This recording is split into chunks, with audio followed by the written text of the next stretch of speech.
Professor मैकगोनेगर Hogwarts की one of the best professor है और साथ ही साथ one of the best which भी, जिन्होंने कई स्टूडेंट को पढ़ाया, जिनमें से एक बेलाट्रिक्स भी है। तो दोस्तों, क्या होता अगर हमें मैकगोनेगर और बेलाट्रिक्स का ड्यूल देखने को मिलता और इनमें से कौन जीतता? तो दोस्तों, बेलाट्रिक्स एक डार्क विच और जिसे डार्क आर्ट्स का काफ़ी अच्छा खासा ज्ञान था, उसे कई तरह के मैजिक और स्पेल आते थे। और दूसरी तरफ मैकगोनेगर एक गुड विच, जिसे काफ़ी ज़्यादा नॉलेज थी मैजिक और स्पेल के बारे में, और मैकगोनेगर फायर स्पेल भी बना सकती थी और ये ट्रांसफिग्रेशन मैजिक में भी परफेक्ट थी। दोस्तों, जब हम किसी कैरेक्टर के ड्यूल की बात करते हैं तो हमें सिचुएशन भी देखनी चाहिए कि आखिर उस वक्त क्या सिचुएशन थी। लाइक बेलाट्रिक्स एकदम सीरियस पर अवाडा का डावरा यूज़ कर देती है, बट इसका मतलब ये नहीं कि बेलाट्रिक्स सीरियस से ज़्यादा स्ट्रॉन्ग है। अगर आप लोगों को वो ड्यूल देखना है जिससे ये पता चले कि कौन स्ट्रॉन्ग है, तो वो बैटल फेस टू फेस होता है, किसी पर एकदम अटैक कर कर नहीं। Like face to face battle हुआ था एल्बस डम्बलडोर और लॉर्ड वोल्डेमॉर्ट का, और face to face battle Bellatrix का भी हो चुका है मॉली वीजली के साथ। वो बिल्कुल स्ट्रेट बैटल था, 1-on-1, जिसमें मॉली ने बेलाट्रिक्स को हरा दिया। नॉट माई डॉटर यू बिच कहकर ये ड्यूल स्टार्ट हुआ और बेलाट्रिक्स की मौत पर खत्म हुआ, क्योंकि ड्यूलिंग में सिर्फ स्ट्रॉन्ग स्पेल का यूज करके आप नहीं जीत सकते, अपने दिमाग को भी यूज करना बहुत जरूरी है। और बेलाट्रिक्स बिल्कुल लॉर्ड वोल्डेमॉर्ट की तरह थी, ओवर कॉन्फिडेंट।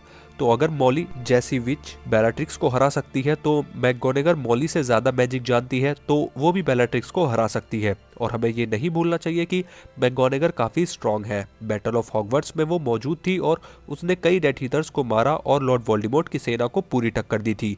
एंडिंग के दौरान जितनी भी रणनीति थी लॉर्ड वोल्डेमॉर्ट से लड़ने के लिए, वो प्रोफेसर मैकगोनेगर ने ही बनाई थी, और स्टूडेंट्स को क्या करना है ये सारी बातें भी प्रोफेसर मैकगोनेगर ने ही बताई थी दिमाग लगाकर। और साथ ही साथ मैकगोनेगर ह्यूमन ट्रांसफिग्रेशन में भी परफेक्ट है। तो सोचो अगर वो बेलाट्रिक्स को एक खरगोश में बदल दे, क्योंकि मैकगोनेगर के पास बहुत एक्सपीरियंस था, बिकॉज वो काफ़ी अच्छी प्रोफेसर रह चुकी है। और बहुत से लोग ये सोचते हैं कि McGonagall defence against the dark arts में परफेक्ट नहीं थी, उससे ज़्यादा परफेक्ट बेलाट्रिक्स थी, बट इन माई ओपिनियन ऐसा नहीं है।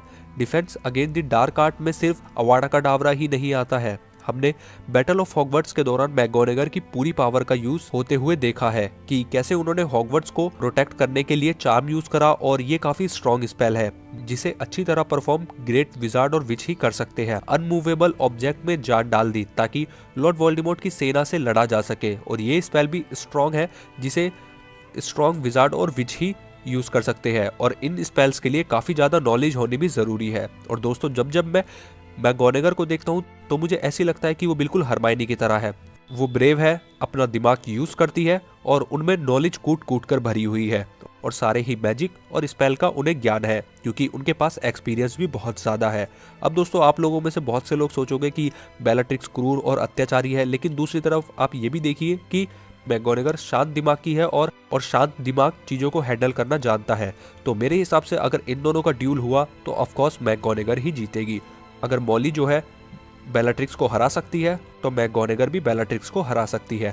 आप लोगों का इस बारे में क्या मानना है, मुझे कमेंट बॉक्स में नीचे लिखकर ज़रूर बताना, क्योंकि मैकगोनेगर साथ ही साथ अपने टाइम की ग्रेट स्टूडेंट भी